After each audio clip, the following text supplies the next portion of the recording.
In August 2021, a float plane soared over the untouched wilderness of Canada. Below, the vast expanse of the forest stretched endlessly, with a dark lake nestled in the center. The passengers inside were unaware that their journey was about to take a tragic turn. Jake, an experienced pilot, had flown over these landscapes many times. He understood the risks of flying in remote areas, but he always felt confident in his skills. Amanda, a scientist, was on her way to study rare plant species near the lake. She had spent years in the field, but nothing could have prepared her for what was coming. Luis, an adventurous hiker, had joined the trip, eager to explore the untouched land. The other 3 passengers were strangers to them, but they all shared the same destination. As the plane neared the lake, disaster struck. The engine sputtered, then failed. The aircraft shook violently as Jake fought to control it. Within seconds, the float plane was plunging downward.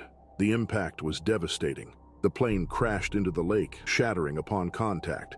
The cold water rushed in, filling the cabin instantly. Survival instincts kicked in. Jake managed to free himself and swim to the surface, gasping for air. Amanda and Luis also broke through, struggling against the wreckage and strong currents. The other 3 passengers never surfaced. They were lost beneath the water, their bodies trapped inside the wreck. The survivors fought against the freezing temperatures, their bodies growing weaker with every moment. With no other option, they swam toward the shore. Reaching land felt like a small victory, but their relief was short-lived. They were stranded with no food, shelter, or way to call for help. The dense forest surrounded them, isolating them from the outside world. Jake, though injured, took charge. He knew they had to stay together and find a way to survive. Amanda inspected their wounds, knowing infection could be just as dangerous as starvation. Luis, shivering from the cold, searched for dry wood to start a fire. As night fell, a new danger emerged. The smell of blood from their injuries had attracted something lurking in the forest. Hidden in the shadows, a massive grizzly watched them. It had been drawn by the scent, and its hungry eyes followed their every movement. Hours passed, and the darkness deepened. Then, without warning, the bear charged. Its heavy footsteps broke the silence as it rushed toward the camp. The survivors scrambled for the flare gun, their only defense. A bright flash lit up the night as they fired, startling the beast. The bear hesitated, growling in frustration before retreating into the trees. Breathing heavily, they realized the truth. The bear was not leaving. It was waiting, stalking, testing them. They were not just stranded in the wilderness. They were being hunted. The night stretched on, filled with fear and the knowledge that the real battle for survival had just begun. Every sound in the forest felt like a warning. The survivors stayed close to the weak fire, knowing it was their only source of protection. The grizzly had vanished into the darkness, but they knew it was still nearby, watching and waiting. As the first light of dawn appeared, exhaustion settled in. Their bodies ached from the cold, and hunger gnawed at them. They needed a plan. Jake knew that staying in one place was too dangerous. Amanda agreed, understanding that their only chance was to find a way across the lake. Luis volunteered to search for more wood, hoping to build something that could help them escape. Luis walked carefully through the trees, keeping his eyes on the ground for dry branches. The forest was silent, too silent. He tried to move quickly, but the thick undergrowth slowed him down. A sudden noise made him stop. The air felt heavy, and the feeling of being watched grew stronger. Before he could react, the grizzly emerged from the trees. Its massive body moved with terrifying speed. Luis turned to run, but the bear was faster. It struck him down, its sharp claws tearing through him in seconds. His screams echoed through the forest before fading into silence. Jake and Amanda heard the sounds and ran toward him. When they reached the spot, they found Luis's body. He had been mauled beyond recognition, his torn remains a grim reminder of the danger surrounding them. The bear was gone, but its message was clear. It was not hunting for food, it was hunting them. Panic and grief threatened to take over, but there was no time to mourn. They had to act fast. Amanda grabbed anything that could float, while Jake gathered pieces of the wreckage to create a raft. Their hands moved quickly, driven by fear. The lake stretched before them, cold and endless, but it was their only escape. They pushed the raft into the water and climbed on. The current was slow, and every movement felt like a struggle. They paddled with broken pieces of wood, hearts racing. Minutes passed, then hours. The shore grew smaller behind them. Relief started to settle in. They had done it. They were getting away. A loud splash shattered the moment. The bear had followed them into the water. It swam with powerful strokes, closing the distance fast. Jake and Amanda paddled harder, knowing they had little time. The raft wobbled, barely holding together. The opposite shore came into view. Hope grew stronger. The bear lunged, but the raft held just long enough. As they reached the land, they stumbled out and ran. The bear hesitated at the water's edge before turning back. Days later, they were rescued. The terror never faded, and the memory of what they had faced haunted them. The lake remained untouched, and the bear still roamed, waiting for the next unfortunate souls who would wander too close. In April 2023, the Parker family was living in a secluded cabin deep in the forests of Montana. Jason Parker, a 42-year-old father, had built the cabin himself years ago. He loved the wilderness and enjoyed the quiet life far from the crowded city. His wife, Emma, had always been supportive of his dream. Though she missed the convenience of town life, she had grown used to their isolated home. Their two children, 10-year-old Noah and 7-year-old Lily, had spent their entire lives surrounded by the tall pine trees and vast open spaces of the Montana wilderness. The family's cabin sat near the base of a mountain where winters were harsh and the roads often became impassable. Jason had prepared for this lifestyle, stocking the cabin with firewood, food, and supplies before each snowfall. Wildlife was a common sight in the area. Deer and elk often roamed nearby, and smaller animals like foxes and raccoons could sometimes be seen at the edge of the woods. On the night of the attack, a heavy snowstorm had passed, covering the land in a thick white blanket. The family had spent the evening inside, warming themselves by the fire. Jason had just finished chopping wood earlier in the day, and the scent of freshly split logs filled the air. The children were playing near the fireplace while Emma prepared a warm meal in the kitchen. Everything felt calm and peaceful. Suddenly, a noise outside caught their attention. It was a low, deep sound, almost like something large moving through the snow. Jason paused, listening carefully. At first, he assumed it was the wind rustling through the trees, but the noise did not stop. The sound of heavy footsteps came closer, crunching through the frozen ground. The family exchanged worried glances, but Jason reassured them that it was probably just an animal passing by. Minutes later, a loud crashing sound came from the porch. The wooden planks groaned under an immense weight. Jason moved toward the door cautiously. Before he could react, the door burst open with incredible force, splintering into pieces. A massive black bear stood in the doorway. Snow clung to its thick fur, and its dark eyes scanned the room. The scent of food had drawn it inside, and now it was standing in the middle of their home. The bear let out a deep growl and moved toward the kitchen. Pots and plates crashed to the ground as it searched for food. Jason rushed to grab his rifle, but before he could aim, the bear turned sharply and charged at him. The powerful animal knocked him to the floor, its sharp claws slashing across his body. Emma screamed, grabbing Noah and Lily by the hands. She knew they had to escape. Without looking back, she pulled the children toward the back door and into the freezing night. The wind howled as they ran toward the woods, their breath coming out in clouds of white. Behind them, the sounds of struggle filled the cabin. They had no choice but to keep running, hoping help would arrive in time. Emma held tightly to Noah and Lily as they ran deeper into the dark woods. The freezing air stung their faces, and their feet sank into the thick snow with every step. The only sounds were their rapid breathing and the distant crashing from the cabin. They did not stop running until they reached a small clearing surrounded by tall trees. Emma pulled the children close, trying to keep them warm while she listened for any signs of danger. Back at the cabin, the bear continued its destruction. The scent of food had drawn it inside, and now it was tearing through the kitchen, knocking over furniture and breaking anything in its path. Jason had tried to fight back, but the bear's strength was overwhelming. It struck him again, leaving deep wounds across his body. He struggled to move, but his strength was fading. The cabin walls shook as the bear's heavy footsteps moved from one room to another. Emma knew she had to get help, but they were miles from the nearest town. The snowstorm had made the roads nearly impossible to travel, and there was no phone signal in the deep wilderness. The only option was to reach their neighbor's cabin, which was several miles away. Holding Noah and Lily close, she whispered for them to stay quiet as they began the long walk through the snow. The cold was unbearable. Each step felt slower than the last as exhaustion set in. The children shivered, their small bodies unable to fight off the freezing wind.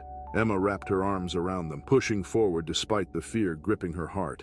Every sound in the forest made her flinch, worried the bear had followed them. Back at the cabin, The destruction had stopped. The bear had found what it was looking for and finally left, disappearing into the dark forest. Inside, the room was in ruins. Jason lay motionless, his body covered in deep injuries. The fight had drained all his strength, and he had lost too much blood. By the time help arrived, it was too late. Emma and the children reached the neighbor's cabin just before sunrise. Their clothes were soaked, and their hands and faces were numb from the cold. The neighbor, an older man named Robert, was shocked to see them in such a state. He quickly brought them inside, wrapping them in blankets and giving them warm drinks. As soon as the roads cleared, help was sent to the Parker family's cabin. What they found was heartbreaking. The once warm and safe home was now destroyed, and Jason had not survived the attack. Emma and the children were devastated. Their home was gone, and their lives had been changed forever. In the weeks that followed, news of the attack spread across the region. Officials warned residents to be cautious, as the bear had not been found. Emma and the children moved to town, unable to return to the place where everything had happened. The wilderness that had once been their home was now a place of sorrow and loss. In November 2021, at a remote oil drilling site in Alaska, Mark Dawson, a seasoned crew member, worked long hours alongside his team. This site was located far from any town or city, surrounded by the cold and endless Alaskan wilderness. The team had been working at the site for several months, braving the harsh elements of the frozen tundra. Mark was used to the isolation and the dangers of working in such an environment, but nothing had prepared him for what would happen that night. Mark was a man in his 30s, with several years of experience in oil drilling. He had always been the kind of worker who didn't mind the cold. The team trusted him for his calm demeanor and his ability to keep a level head, even in the most dangerous situations. It was late, and the rest of the crew had gone to their quarters for the night. Mark, however, stepped outside into the freezing air for a smoke break. The temperature was well below freezing, and the wind howled through the vast, empty landscape. It was an eerie silence, broken only by the sounds of the wind and the distant hum of machinery. The site was surrounded by large storage containers, just a few feet away from the main buildings. Mark didn't notice anything unusual as he stood near the containers, the cold wind numbing his face and hands. The bitter cold of the Alaskan night masked the scent of the food waste that had accumulated at the site, a scent that would attract nearby predators. Unknown to Mark, a massive polar bear was lurking just behind one of the containers, drawn by the smell of food left behind by the workers. Without warning, the bear charged from the darkness. The massive animal, easily weighing over 1,000 pounds, tackled Mark to the ground with terrifying speed. Its powerful jaws clamped down on his shoulder, and Mark let out a blood-curdling scream that echoed into the night. His body was dragged toward the frozen tundra, the bear's teeth digging deeper into his flesh with every movement. Mark struggled, but his body was no match for the strength of the animal. The sound of Mark's screams alerted the nearby workers, who rushed outside, scrambling for firearms and bear spray. The cold air made it hard for them to think clearly, but they knew they had to act quickly. The first worker to reach the scene fired a shot into the air, hoping to scare the bear away. The polar bear hesitated for a moment, its grip loosening just enough to give Mark a chance to breathe, but it did not retreat. Instead, it stood its ground, staring at the men with hungry eyes. Another shot rang out, landing closer to the bear. This time the creature backed off, but only for a moment. The team quickly gathered around Mark, pulling him away from the bear's reach. Blood was pouring from his shoulder, and his face was pale from shock and the freezing temperatures. The bear had left deep, painful marks on his body, but Mark's condition was worsened by the bitter cold. He was barely conscious, his body shivering uncontrollably from hypothermia. The workers knew they couldn't get a medical evacuation until morning, so they had no choice but to try to keep Mark warm. They wrapped him up as best as they could, huddling around him for warmth and praying the bear wouldn't return before help could arrive. The night seemed endless, filled with the haunting sounds of the cold and the distant echoes of the polar bear, which had disappeared back into the darkness, waiting for its next move. As the night dragged on, the cold became even more unbearable. Mark's body shivered uncontrollably, and his breathing became shallow and uneven. His co-workers huddled around him, did everything they could to keep him warm, using every blanket and jacket they had to shield him from the biting cold. They knew they had to be careful. The bear could return at any moment. The sound of the wind and the distant howls of wildlife echoed through the night, but there was no sign of the bear. Despite the pain and fear, Mark remained unconscious, his body too weak to fight the cold or the injury. The workers kept vigil throughout the long hours, taking turns to watch for any movement near the storage containers where the bear had attacked. The landscape was quiet except for the wind, and the darkness seemed to stretch on forever. The group tried to keep their nerves steady, knowing they had no choice but to stay alert. Any wrong move could mean the bear would return to finish what it had started. As the first light of dawn began to break across the frozen tundra, the workers knew they had to act fast. The bear had not returned, but they couldn't risk staying there any longer. Mark's condition was critical. His shoulder wound was deep, and the blood loss had made him weaker. The freezing temperatures had taken their toll on him as well. He was still alive, but for how long? The team prepared to move him back to the main site. The challenge was great, and the risk of encountering the bear again was real. They knew the bear was still out there, watching from a distance. Carefully, they lifted Mark, trying to avoid further injury to his already fragile body. The journey back was slow and difficult, with every step a challenge. The workers had to be cautious as they moved through the snow-covered ground, looking out for any signs of danger. They reached the main buildings, but the fear of the bear still lingered. The team knew that the bear could return at any moment, and they couldn't afford to be caught off guard. Finally, after what felt like an eternity, help arrived. A medevac helicopter was able to reach the site, and Mark was flown to the nearest hospital. However, his chances of survival remained uncertain. The injury to his shoulder had caused significant damage, and the cold had made it worse. Doctors worked tirelessly to stabilize him, but the road to recovery would be long and fraught with challenges. The attack had shaken the entire team, leaving them with a profound sense of fear and loss.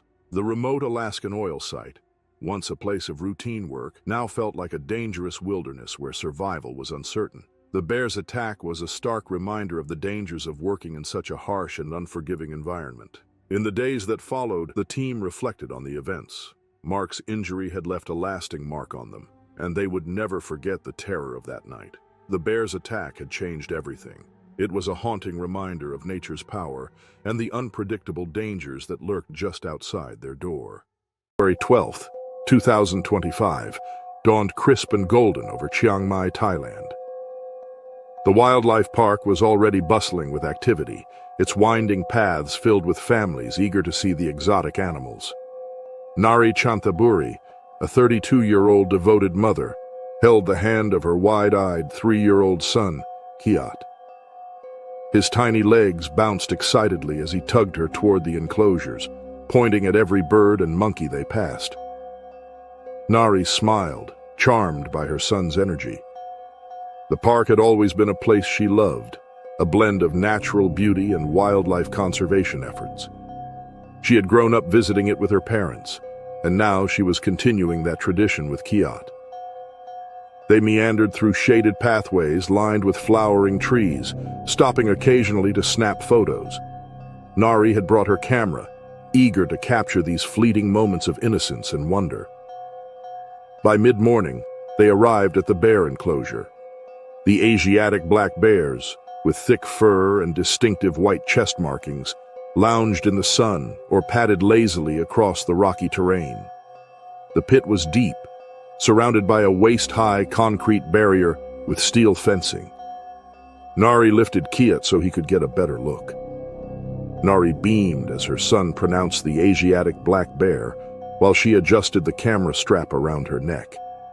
She had promised herself she would document every moment of Kiat's childhood. As she fiddled with the camera settings, trying to capture the perfect shot of the bears basking in the sunlight, she momentarily loosened her grip on Kiat's hand. It was just a second, a fleeting lapse that every parent fears. Kiat, entranced by the bears, wriggled free and toddled ahead. His small sneakers scuffed against the concrete path as he raced toward the edge of the enclosure. Nari, still adjusting her camera, didn't immediately notice. Then came the unmistakable sound of a child's stumble. Nari's heart seized as she saw Kiat teetering dangerously close to the edge. His little arms flailed for balance, but gravity was merciless. He toppled forward, his body hurtling toward the rocky pit. At this moment, it's as if time had stopped. But no. Nari screamed, dropping the camera as she lunged forward. Her fingers grazed Kiat's shirt, but the momentum of her desperate reach only pushed him further into the enclosure. He tumbled down the rocky slope, his small body bouncing off jagged stones until he landed with a sickening thud at the bottom. For a moment, everything was still. The bears, startled by the sudden commotion, froze.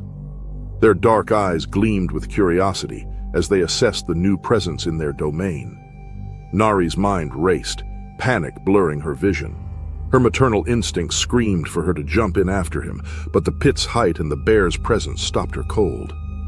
One bear, larger and more dominant than the others, lumbered forward. Its massive paws thudded against the ground, muscles rippling beneath its thick coat. The air was tense, and Nari's scream shattered the park's serenity. Kiat, dazed but alive, began to cry, a high-pitched, desperate wail that pierced the atmosphere. The sound seemed to trigger something primal in the bear.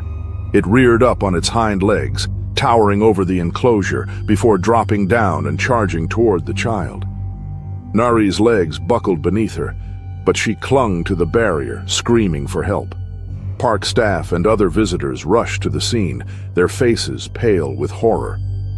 One keeper sprinted toward the emergency station, while another grabbed a long pole and firecrackers to scare off aggressive animals. The bear reached Kiat in seconds. Its powerful jaws clamped down on his tiny arm, and it shook him violently. Blood sprayed across the rocks, vivid against the dull gray stone. Kiat's screams turned to choked gasps as the bear's claws raked across his fragile body. Nari's vision blurred with tears, her throat raw from screaming. She clawed at the barrier, her mind refusing to accept what was happening. The world around her faded into a nightmare of blood, fur, and horror. Desperate to save Kiat, the keepers lit the firecrackers and hurled them into the enclosure. Explosions echoed through the pit, and smoke billowed around the bear. It flinched, releasing Kiat momentarily, but its aggression was far from quelled. It circled back, teeth bared as if to finish what it had started. More staff arrived, wielding tranquilizer guns. The bear growled, but the dart struck true. It roared defiantly, swiping at the air before its massive body sagged. With a final shudder, it collapsed onto the blood-streaked rocks. Silence descended, broken only by Nari's guttural sobs. The keepers scrambled into the enclosure, lifting Kiat's broken body from the ground. Blood soaked through his clothes, and his pale face was smeared with dirt and crimson. Nari was ushered back by staff as medics arrived, their faces grim. Despite their desperate efforts, it was too late. Kiat's small heart had stopped beating by the time they placed him on the stretcher. Nari's knees gave out, and she collapsed onto the ground, her screams raw and unrelenting. The world blurred around her as the medics carried her son away, his lifeless body a stark contrast to the vibrant child who had been full of joy just moments earlier. News of the tragedy spread rapidly, sparking outrage and grief. The park was temporarily closed, and an investigation was launched into the safety measures surrounding the bear enclosure. Higher barriers were reinforced, and new protocols were implemented to prevent future incidents. But for Nari, no safety measures or investigations could undo the horror of that day. The image of Kiat's final moments haunted her dreams and waking hours alike. The guilt was suffocating, a weight she carried with every breath. In the days that followed, the park issued statements of condolence, but no words could mend the devastation wrought by the tragedy. Nari, once a vibrant and loving mother, was left hollow and broken. The wilderness remained of raw and unforgiving power, even within fences and concrete barriers. And in the depths of that pit, amidst the blood-streaked rocks, it had claimed an innocent life, leaving behind a mother who would forever bear the scars of that fateful day. In July 2022, Viktor Lebedev and Nikolai Petrov, two lifelong friends from Russia, set off on an adventure into the Siberian taiga, a vast and dense forest near Khabarovsk. This remote part of the world is known for its rough terrain, thick trees, and dangerous wildlife, including Russian grizzly bears. Viktor and Nikolai were experienced foragers, often spending their free time collecting wild mushrooms, a hobby they had shared for years. They knew the forest well, and their friendship had been built on countless trips into the wilderness. This time, they hoped to gather various mushrooms for their families, but they could not have known that this trip would end in tragedy. With its towering trees and profound stillness, the taiga provided an ideal backdrop for their search. The men meticulously scanned the ground, gathering and placing mushrooms into their baskets. The untouched beauty of nature surrounded them, unaware of the danger slowly creeping closer. Russian grizzly bears are common in this forest, but usually avoid humans unless threatened or startled. However, the men's peaceful gathering was interrupted by a sudden, unexpected noise. Without warning, a large Russian grizzly bear emerged from the underbrush. The bear, likely startled by their presence, quickly took notice of the two men. Victor, who was always the more daring of the two, tried to escape by climbing a nearby tree. But the bear was faster than he expected. Before he could reach the safety of the tree, the bear was upon him. With tremendous strength, the grizzly dragged Victor to the ground, knocking him off his feet. Nikolai, seeing his friend in danger, immediately rushed to help. He pulled out a pocket knife, desperately attempting to defend Victor and fend off the bear. But the bear was too powerful and relentless. It turned on Nikolai, attacking him with savage force. Both men struggled to fight back, but their efforts were in vain. The bear mauled them, showing no sign of stopping. Victor and Nikolai, despite their attempts to defend themselves, were no match for the bear's strength and fury. The two lifelong friends were caught in a deadly struggle that ended too quickly for either of them to escape. The bear eventually lost interest and moved on, leaving the men severely injured. The area was eerily quiet when rescue teams were sent out days later.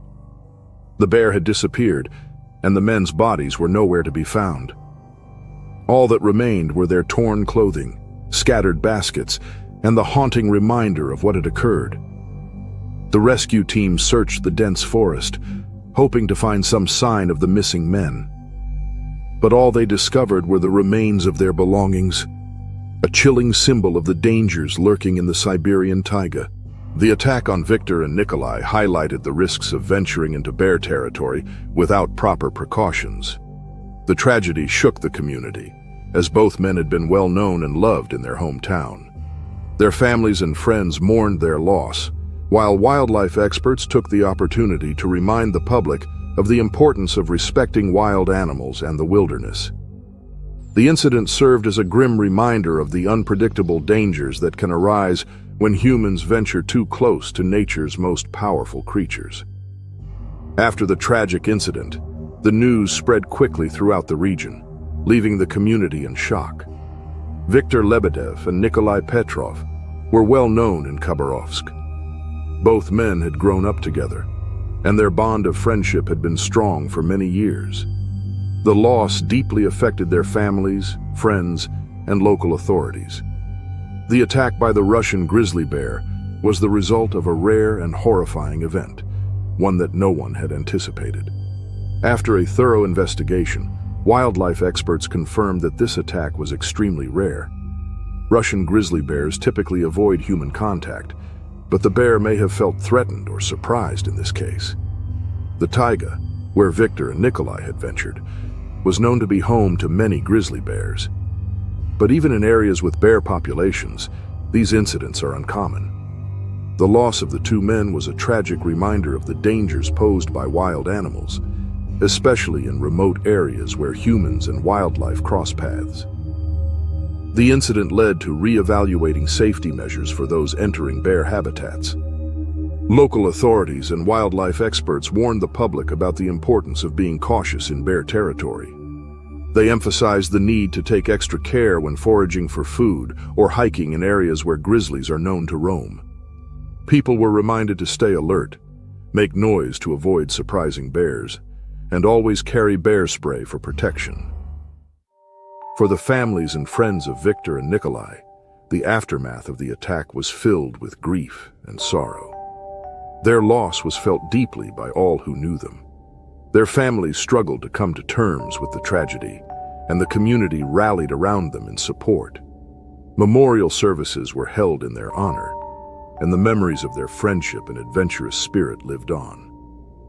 The story of Victor and Nikolai served as a reminder of the beauty and danger of nature and the importance of respecting the wild animals that call it home. Though stunning and vast, the wilderness was not a place to be taken lightly. It was a powerful force, one that could be unpredictable and unforgiving. February 5th, 2025, deep in the wilderness of the southern part of Alaska, Dr. Evan Carter and his team worked tirelessly to track and study grizzly bears. Dr. Carter was a dedicated scientist, known for his research on how climate change affected wildlife. He had spent years studying bears and traveling to remote locations to observe their changing behaviors. His team, consisting of wildlife experts and photographers, had joined him on this expedition to document the impact of environmental shifts on the region's grizzly population. The preserve was a place of stunning beauty, with vast forests, towering mountains, and rivers filled with salmon. It was home to one of the largest populations of grizzly bears in the world. However, recent environmental changes had made life harder for these massive creatures. Warming temperatures affected the salmon runs, leaving many bears struggling to find enough food. The once thriving ecosystem was shifting, and this research mission aimed to understand how these changes influenced the grizzly's survival instincts. The team had been in the park for several days, carefully placing motion-activated cameras near a salmon stream. These cameras were crucial for capturing footage of bear activity, providing valuable insights into their hunting patterns. They worked cautiously, knowing that grizzlies roamed the area, but their experience in wildlife tracking gave them confidence. Equipped with bear spray and flare guns, they felt prepared for any encounter. That morning, the team moved deeper into the forest, setting up their final camera near a riverbank. The air was cold, and the wind howled through the trees, carrying the scent of damp earth and distant water. Suddenly, without warning, a massive grizzly emerged from the underbrush. The bear was much thinner than expected for this time of year, its ribs visible beneath its thick fur. Hunger had driven it into a desperate state, making it far more aggressive than usual. Before anyone could react, the bear charged at full speed. The team scrambled in different directions, reaching for their bear spray, but the strong wind carried the mist away before it could reach the animal. The bear was undeterred. It lunged toward Dr. Carter, knocking him off his feet. The grizzly sank its powerful jaws into his leg, tearing through flesh and muscle as he screamed in agony. His colleagues fired a flare gun, the bright flash momentarily startling the bear. It released its grip and backed away, but its eyes remained locked onto the group. The team knew they were still in danger. The bear circled them, its low growl sending waves of fear through the air. They stood frozen, gripping their equipment, ready to defend themselves if the animal attacked again. Dr. Carter lay on the ground, his leg badly injured and bleeding heavily. The nearest help was miles away, and there was no cell signal. As night approached, they had no choice but to carry him back to their boat, navigating through the dangerous terrain. The grizzly had retreated for now, but they knew it could return at any moment. The journey ahead was long and uncertain, and every step they took could mean the difference between survival and disaster. The team knew they had to move quickly. The cold wind made it harder to focus, and the sounds of the forest surrounded them. Every rustling leaf and distant howl reminded them that danger was still near. They carefully lifted Dr. Carter, trying not to cause him more pain. His injured leg was bleeding heavily, and they had to stop the bleeding before it was too late. One of the team members wrapped his leg tightly with a piece of cloth, hoping it would slow the blood loss. Moving through the dense trees was difficult. The uneven ground made every step a challenge, and they had to be careful not to make too much noise. The grizzly was still nearby, watching from the shadows. The team had no way of knowing when it might strike again. Their only hope was to reach the riverbank, where their boat was waiting. Each step was filled with fear. Dr. Carter was weak, struggling to stay conscious. His teammates spoke softly, urging him to hold on. They knew that if they stopped, they might not make it in time. The cold air made everything worse. Their hands were numb, and their breaths were short and unsteady. The weight of carrying Dr. Carter slowed them down, but they had no other choice. Hours passed, and the forest seemed endless. The sky was dark now, and the only light came from their small flashlights. Shadows stretched across the ground, making it hard to see what was ahead. Every noise made them stop and listen. The fear of the grizzly returning never left their minds. The team stayed close together, their hearts pounding with every movement. Suddenly, a sound came from behind them. The heavy steps of an animal broke the silence. The team froze, turning their heads slowly. The grizzly had returned. It stood in the distance, its large shape barely visible in the darkness. The team knew they could not run. They had to stay calm. One member held up the flare gun, ready to fire if needed. The bear watched them, sniffing the air. For a moment, it seemed unsure. Then, after a few tense seconds, it turned and disappeared into the trees. Relief filled the group, but they could not stop now. They kept moving, pushing forward despite their exhaustion. At last, they reached the riverbank. Their boat was still there, tied to a tree. They carefully placed Dr. Carter inside and started the engine. The sound of the motor echoed through the quiet night as they sped toward safety. When they finally reached help, Dr. Carter was rushed to a hospital. Doctors worked quickly to treat his injuries, but the deep wounds on his leg had caused severe blood loss. After hours of medical care, he survived. The attack left scars, both physical and emotional, but he was grateful to be alive. News of the incident spread quickly. People around the world heard about the dangers of climate change affecting animal behavior. The team's research became even more important. Their experience showed how much the wilderness was changing, and they were determined to continue their work, despite the risks. In October 2022, the cold winds of Montana's wilderness howled through the dense forests and rugged mountains. Jack Miller, a seasoned hunter, moved carefully through the thick undergrowth. He had spent most of his life in the wild, tracking animals and mastering survival skills. Hunting was more than a passion for him. It was a way of life. He had faced many challenges before, but this time was different. Jack had heard whispers of a massive grizzly bear roaming deep in the mountains. The locals spoke of its immense size and the way it had avoided hunters for years. Determined to claim the ultimate prize, Jack set out on a journey to track the beast. Days passed as he followed deep claw marks on tree trunks and large footprints in the mud. The signs were fresh, and he knew he was getting close. Montana's backcountry was unforgiving. The rocky terrain and unpredictable weather made the hunt even more difficult. Each step had to be measured, each movement precise. Jack carried his trusted rifle, a weapon he had relied on for many years. He was confident in his skills and believed no animal could outmatch him. As the sun dipped behind the mountains, Jack spotted something unusual. A fresh trail of disturbed leaves led toward a steep ridge. His heart pounded with excitement. He climbed carefully, his boots gripping the damp soil. At the top, he saw it, a massive grizzly standing near the edge of a cliff. Its thick fur rippled in the wind, and its dark eyes scanned the surroundings. Jack steadied his rifle, taking slow, deep breaths. This was his moment. He had spent days tracking this bear, and now it stood right in front of him. He adjusted his aim, locking his sights on the powerful beast. The bear, unaware of the danger, sniffed the air. Jack's finger pressed against the trigger. Before he could fire, the grizzly suddenly turned and charged. In an instant, the quiet air exploded with the sound of snapping branches and pounding footsteps. Jack barely had time to react as the bear closed the distance. The ground shook beneath him as the massive predator crashed into him. The impact sent Jack flying backward, his body hitting the hard earth with force. His head struck a rock, and darkness swallowed him. When he opened his eyes, everything was blurry. His body felt heavy, and a sharp pain burned in his chest. His rifle lay a few feet away, just out of reach. He could hear the grizzly's deep, rumbling breath. It stood over him, its huge claws pressing against his chest.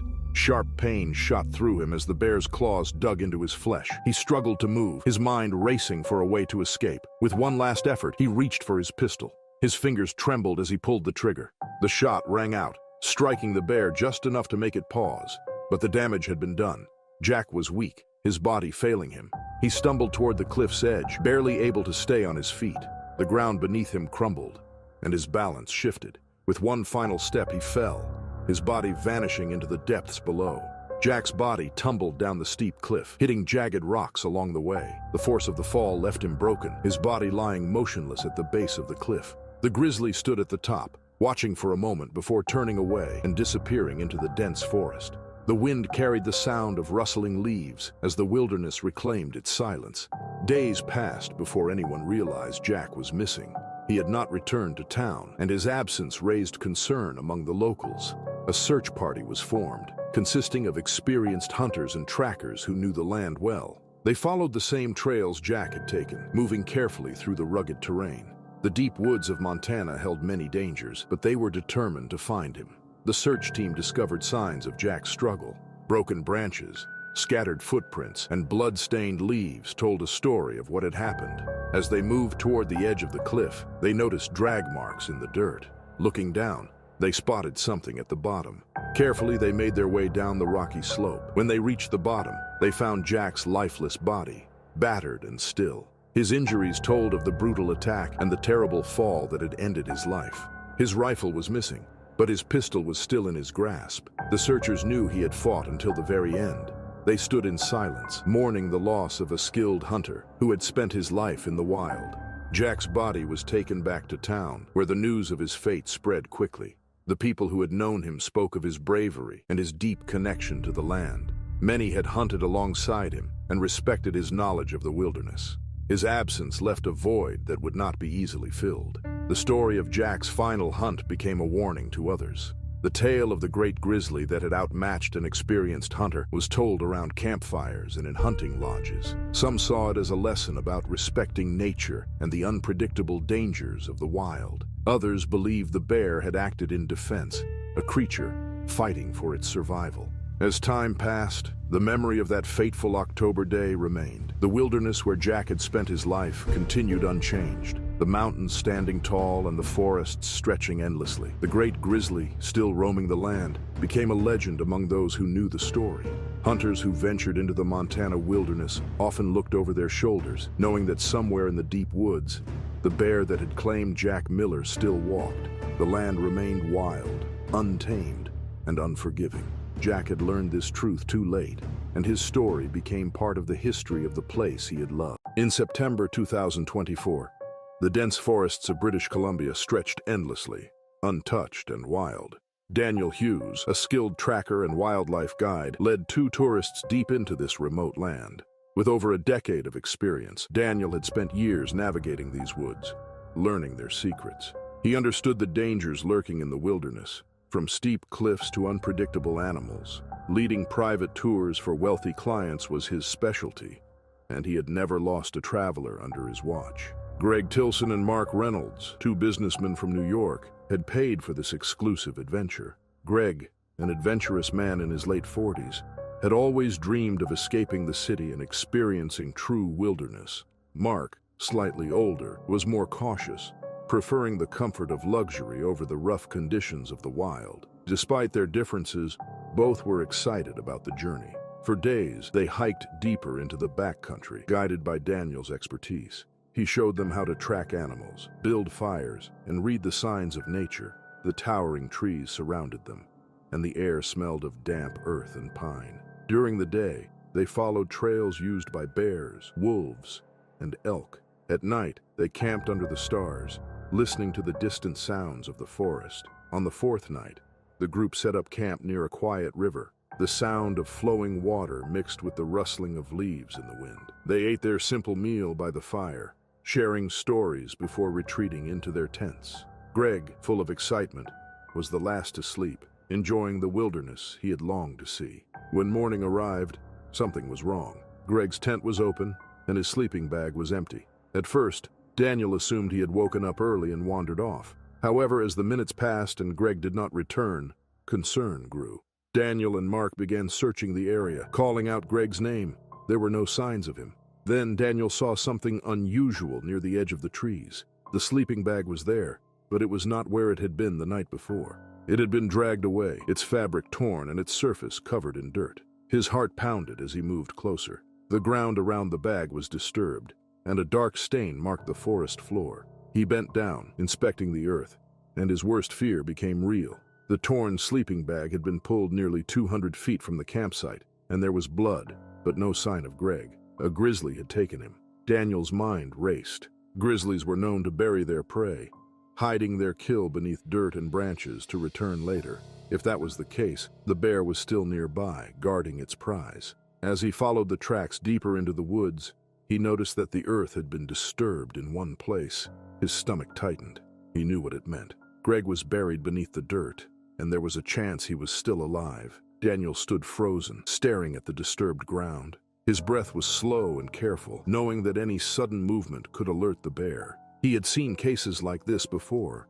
Grizzlies sometimes buried their prey to return later. He scanned the area, listening for any sign of the predator. The forest was silent, except for the wind moving through the trees. His heart pounded as he weighed his choices. If Greg was still breathing beneath the dirt, time was running out. Mark stood behind him, tense and panicked, afraid to take another step. Without a weapon, they had no way to fight off the bear if it returned. Their only hope was to act quickly. Daniel knelt and brushed away some of the loose soil. Underneath, a piece of fabric appeared, confirming his worst fear. Greg was buried under the dirt, his body hidden by the bear. He motioned for Mark to stay back, then started digging with his hands, removing the earth as fast as he could. His fingers scraped against cold fabric, then flesh. As he uncovered more, the truth became clear. Greg was lifeless, his body mangled by deep wounds, his skin pale from blood loss. There was nothing they could do. Mark's breath came in sharp gasps, and his legs nearly gave out beneath him. Daniel clenched his jaw, forcing himself to stay focused. They could not stay there. The bear was likely nearby, watching, waiting to defend what it believed was its meal. He grabbed Mark's arm and pulled him back toward the camp. Every step felt slow, as if the trees were closing in around them. Reaching the tents, Daniel quickly packed their supplies. They had to get out of the area before the bear returned. Their only path to safety was a long trek back to the river, where their boat was waiting. The journey would take hours, but staying meant certain danger. As they moved, the forest felt different. Every sound made them jump. The crack of a branch, the rustle of leaves, the distant call of birds, it all felt like a warning. The two men pushed forward, their boots sinking into the damp ground. Daniel kept checking behind them, expecting to see movement among the trees. The sun dipped lower, casting long shadows. Exhaustion crept in, but they could not afford to stop. The river was close now, its steady flow reaching their ears. Relief surged through them as they saw the boat still tied where they had left it. With the last of their strength, they climbed in and pushed off, letting the current carry them away from the nightmare they had just survived. News of the attack spread quickly. Authorities later searched the area but never found the bear. Greg's body remained lost in the wilderness, claimed by the land he had come to explore. The Grizzly had taken him, and in the end, nature had won. 2024. The crisp September air was filled with the scent of pine and damp earth as Mia Wong trekked through the dense forests of Oregon. The trees towered around her, their branches swaying gently in the cool breeze. It was the perfect afternoon for a hike. Sunlight filtered through the canopy, casting golden patches on the dirt trail, and the solitude offered a peaceful reprieve from the noise of city life. Beside her trotted Max, her 3-year-old border collie, his black and white coat gleaming in the dappled light. His tongue lolled out as he bounded ahead, tail wagging with excitement. Mia smiled as she watched him weave through the trees, always circling back to her to ensure she hadn't fallen too far behind. Hiking had always been their thing, a ritual that strengthened their bond and gave them freedom. The trail had been quiet that day, devoid of other hikers. The forest was alive with sounds, birdsong echoing through the trees, the rustle of leaves as squirrels darted across the path, and the occasional snap of a branch in the distance. Mia breathed deeply, savoring the tranquility. The underbrush grew thicker as they rounded a bend and the trail narrowed. Max sniffed the ground intently, his ears perked. Mia assumed he'd caught the scent of a deer or rabbit. She tugged on his leash gently, urging him to keep moving, but his body tensed, and he let out a low growl. The hairs on the back of Mia's neck prickled. She scanned the woods, her senses suddenly on high alert. A black bear stood motionless about 20 yards ahead, partially obscured by a cluster of ferns. Its glossy coat gleamed in the afternoon light, and its dark eyes were fixed on them.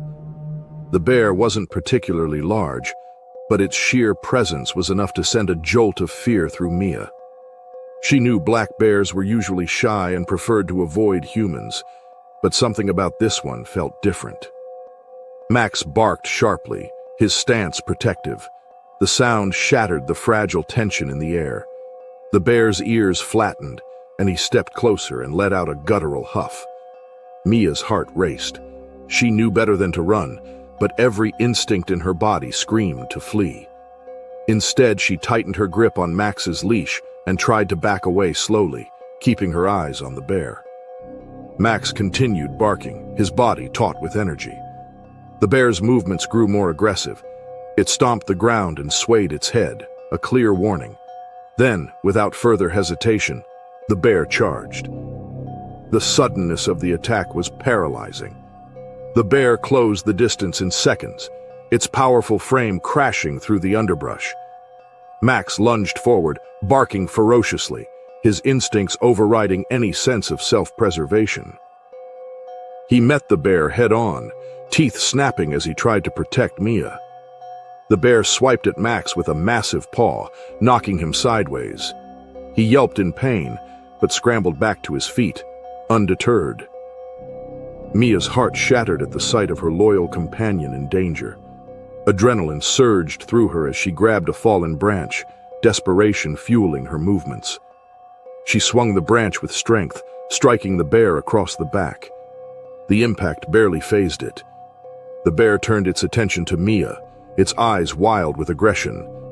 Max seized the opportunity to bite the bear's hind leg, but another brutal swipe sent him tumbling. Mia didn't have time to react before the bear was on her. The force of its body slammed her to the ground, knocking the wind out of her. Pain exploded through her shoulder as claws raked across her skin. She kicked wildly, trying to push the bear off, but it was like fighting a freight train.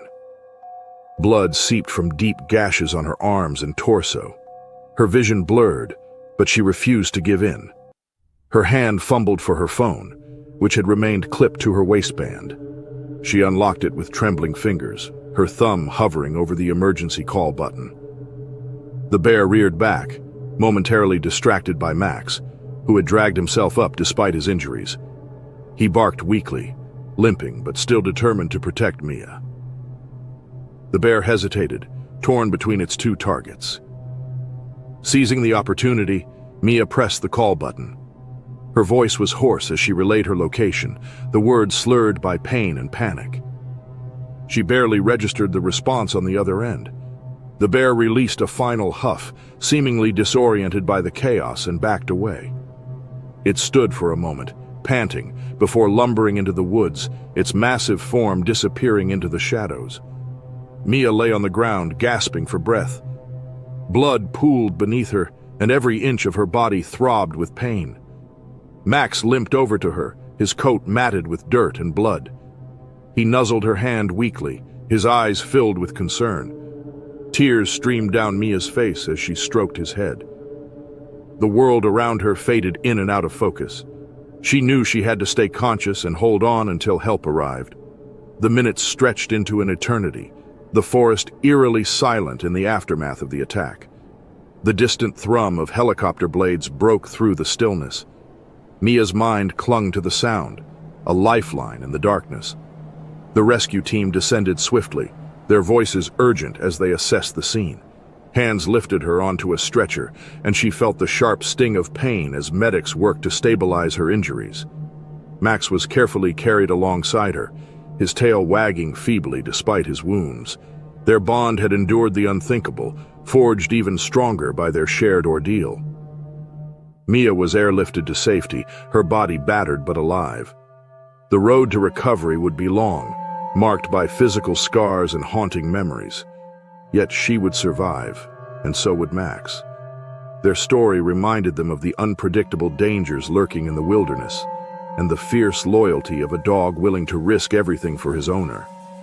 In the weeks that followed, as Mia healed in the hospital, she reflected on the fragile line between life and death that she had walked that day.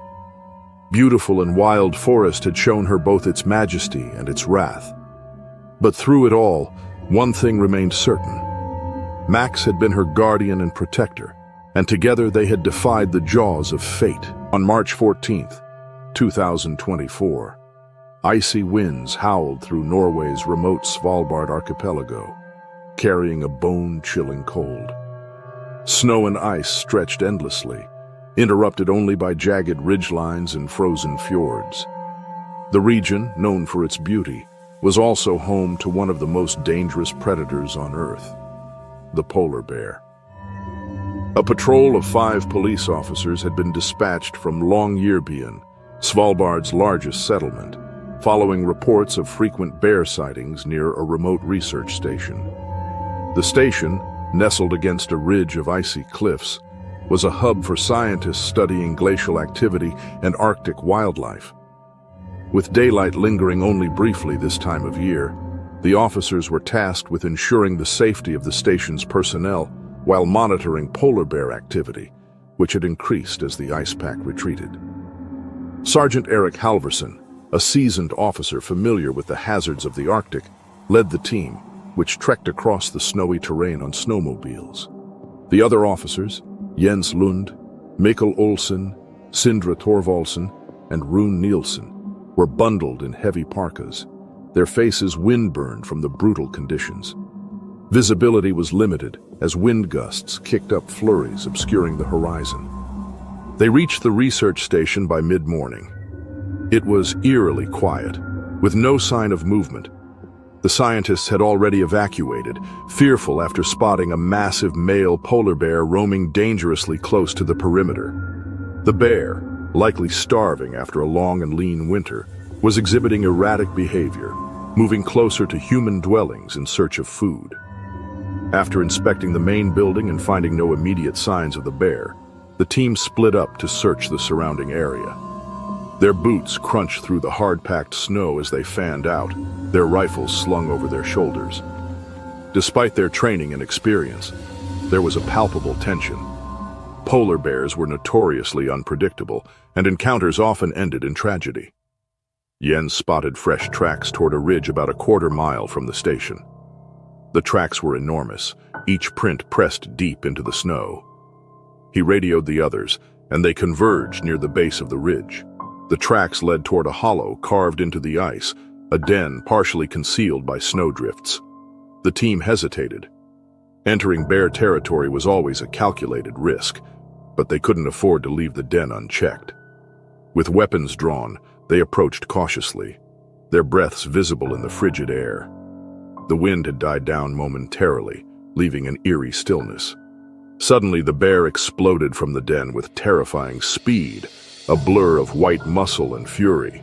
It stood nearly 10 feet tall, its yellowed fur matted and streaked with ice. Its eyes burned with hunger and aggression.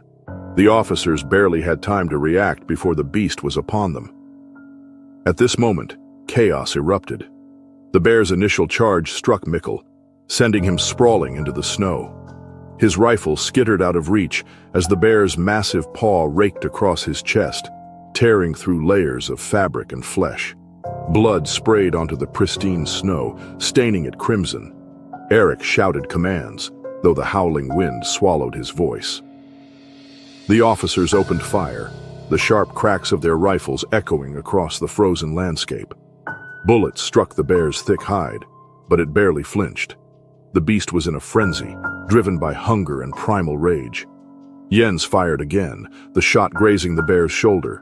It reared back, roaring with a sound that seemed to shake the earth. Sindre and Rune flanked it, trying to draw its attention away from Mikkel, who was writhing in the snow, his face contorted in agony. The bear lunged at Sindre, knocking him to the ground. Its jaws clamped down on his leg, the bones snapping with a sickening crunch. Sindre's scream was cut short as the bear shook him like a rag doll. Blood pooled beneath him, steaming in the frigid air. Rune fired point-blank into the bear's side, the impact finally staggering the beast. It released Sindre and whirled toward Rune, swiping with claws that could tear through steel. The blow caught Rune across the shoulder, sending him tumbling backward. His rifle fell from his grasp as pain seared through his body. Eric, still standing, emptied his magazine into the bear, each shot hitting with precision. The beast faltered, breathing ragged, but it refused to go down. It charged again, blood frothing from its jaws. Reinforcements arrived just as the situation seemed hopeless. A snowmobile roared over the ridge, and Senior Officer Lars Hagen, who had been hearing gunshots, leaped off, his rifle already aimed. With steady hands, he fired a single shot into the bear's skull. The bear collapsed, its massive body twitching before finally going still. The only sounds were the ragged breathing of the surviving officers and the wind picking up once more, carrying the metallic scent of blood. Eric stumbled to his feet, his legs trembling. The scene was carnage. Blood-soaked snow, shattered rifles, and 2 of his men severely wounded. Mikkel lay motionless, his face pale and lips blue from blood loss. Sindre groaned weakly, his leg twisted at an unnatural angle. Lars radioed for immediate medical evacuation, and Eric and Rune did their best to stabilize their injured comrades. The cold was merciless, sapping their strength and slowing their movements. Time became a blur as they fought to keep Mikkel and Sindre alive. The rescue helicopter arrived within the hour, its blades whipping the snow into a frenzy. Medics descended, their faces grim as they assessed the injuries. Mikkel was barely clinging to life, his pulse faint. Sindre's leg was mangled beyond repair, but he was conscious. As the helicopter lifted off, Eric and the remaining officers silently watched. The bear's massive body lay in the snow, a testament to the brutal struggle unfolding. It was later confirmed to be one of the region's largest polar bears ever recorded, driven to aggression by starvation. The incident made headlines worldwide, a chilling reminder of the dangers inherent in the Arctic wilderness. Despite their injuries, Mikkel and Sindre survived, though Mikkel's recovery was long and arduous. The bear's death sparked debate among wildlife conservationists, but it was a simple matter of survival for Eric and his team. In the end, nature had shown its brutal hand, and the officers' courage had been tested in the most harrowing way imaginable. The frozen landscape bore the scars of that day, a stark reminder that in the wild, even the most prepared could become prey. Morning of January 28, 2025, dawned cold and gray in British Columbia's backcountry. Frost clung stubbornly to the towering pines, and a thick blanket of snow muffled the usual rustling of wildlife. For Lucas Byrne, a 31-year-old YouTuber renowned for his daring wilderness stunts, it was the perfect setting for his latest challenge. His channel had amassed millions of subscribers drawn by his willingness to take risks that most would never consider. Today, he was determined to outdo himself. Lucas had arrived in the area 2 days prior, scouring the landscape for signs of wildlife. It was the dead of winter, and animal sightings were rare, but he knew that grizzlies, despite being in hibernation, could still be found deep in their dens. The idea of capturing a close-up shot of a grizzly bear in its natural lair was irresistible. He envisioned the footage going viral, a once-in-a-lifetime encounter that would cement his reputation as an intrepid adventurer. Ignoring repeated warnings from locals about the dangers of approaching bear dens, Lucas was undeterred. Confidence coursed through him as he strapped on his snowshoes and adjusted the high-tech camera gear slung across his back. The trail was treacherous, winding through dense forest and up steep inclines. Icy patches threatened to send him tumbling, but he pressed on, fueled by the thrill of the unknown. By midday, Lucas had trekked miles into the wilderness, far from any marked path. His breath billowed in the frigid air as he paused to consult his GPS. The screen showed a remote valley ahead, where sightings of grizzly dens had been reported in previous years. He grinned, heart pounding with anticipation, and resumed his journey. As he descended into the valley, the landscape grew wilder. Snowdrifts piled high against ancient boulders, and skeletal branches arched overhead like frozen sentinels. The silence was absolute, broken only by the crunch of Lucas's boots and the occasional ice creak. His senses were heightened, and every sound was amplified in the stillness. After hours of searching, he spotted a subtle mound of disturbed snow nestled against a rocky outcrop, the entrance to a den. Adrenaline surged through him as he crept closer, his camera already rolling. He knelt just feet from the dark opening, adjusting the focus to capture every detail. The air was thick with the earthy scent of the den, mingling with the sharp tang of winter. Lucas knew the risk. Bears, even in hibernation, were unpredictable, but his hunger for the perfect shot clouded his judgment. He leaned forward, angling the camera deeper into the den's shadowy depths. His heart raced as he imagined the reaction from his audience. Millions of views, sponsorship deals, and endless praise for his audacity. Then came the sound. A low, guttural growl reverberated from within the den, primal and menacing. The hair on Lucas's neck stood on end. His instincts screamed at him to retreat, but greed for the shot kept him rooted. Snow shifted, and a massive grizzly bear exploded from the den before he could react. The bear's fur was thick and matted, and its eyes gleamed with fury. It reared up, towering over Lucas, who scrambled backward, desperately trying to escape. His snowshoes tangled beneath him, sending him crashing onto the frozen ground. The camera skidded across the snow, forgotten in the face of impending death. The bear roared, a sound that shattered the winter stillness and echoed through the valley. It lunged, swiping at Lucas with a paw the size of a dinner plate. Claws raked across his chest, tearing through fabric and flesh. Pain seared through him, and he gasped, blood staining the pristine snow. Lucas kicked out wildly, his survival instincts finally overpowering his ambition. He managed to roll to his side, narrowly avoiding another swipe. The bear's breath was hot and rancid, its teeth gleaming as it snapped at him. He struggled to his feet, heart hammering, and stumbled toward a nearby tree. The bear was relentless. It charged after him, snow spraying beneath its powerful strides. Lucas reached the tree and clawed at the bark, trying to climb, but his strength was fading. His blood slicked the trunk, making it impossible to grip. The bear struck again, its claws slicing into his back and sending him sprawling face first into the snow. The world tilted as Lucas's vision blurred. His breaths came in ragged gasps, each more difficult than the last. Desperation clawed at him, but his body was no longer responding. He was defenseless, a fragile figure against the brute force of the wilderness. Nearby hikers, drawn by the bear's roar, arrived at the scene. Their shouts and frantic movements momentarily distracted the grizzly. It hesitated, its attention flickering between Lucas and the intruders.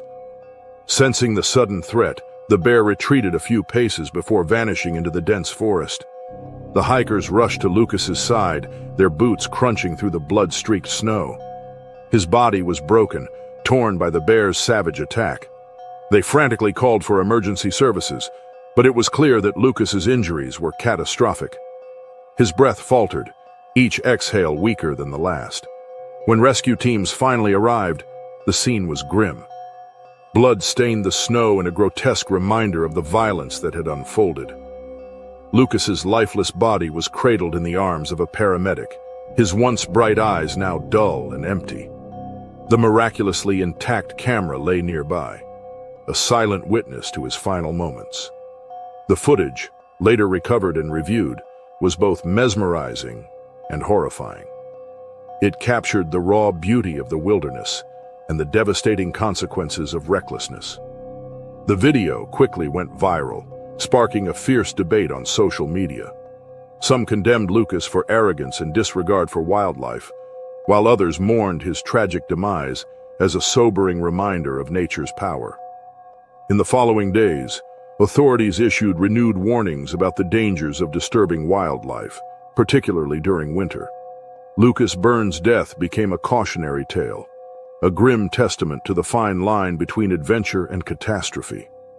His channel, once celebrated for its daring content, now stood as a haunting reminder that no number of views or accolades was worth a life. The wilderness was not a stage. It was a force to be respected, its beauty inseparable from its danger. And for Lucas, that lesson had come far too late. In September 2017, 26-year-old backpacker Lisa Harper set out on a solo trek through the remote Canadian Rockies, eager to experience the beauty and solitude of the wilderness. She was an experienced hiker and had been on many solo trips before, but this time she ventured deeper into the Canadian wilderness than ever before. Lisa had always loved the outdoors. She spent summers hiking and camping with her family from a young age. By the time she was in her mid-20s, she had developed a deep knowledge of nature, wildlife, and survival skills. She was well prepared for this trip, bringing all the necessary gear to ensure her safety in the terrain. Her journey took her to a remote part of the Canadian Rockies, a place known for its pristine landscapes and wildlife, but also its danger. Lisa had spent several days hiking alone, enjoying the quiet and beauty of the forest. One day, while exploring an isolated area, Lisa stumbled upon something she had not expected to see: a grizzly bear feeding on a carcass. She froze in place, her heart racing. Grizzly bears are common in this part of the world, and although Lisa knew how to behave around wildlife, she had never encountered one so close. Before she could react, the bear noticed her presence. It was startled and immediately charged towards her. The powerful animal knocked Lisa unconscious with one swift blow, and she fell to the ground. In her unconscious state, Lisa had no idea what was happening next. The bear, still agitated, dragged her into the dense forest, pulling her by her backpack and clothing. Hours passed before Lisa regained consciousness.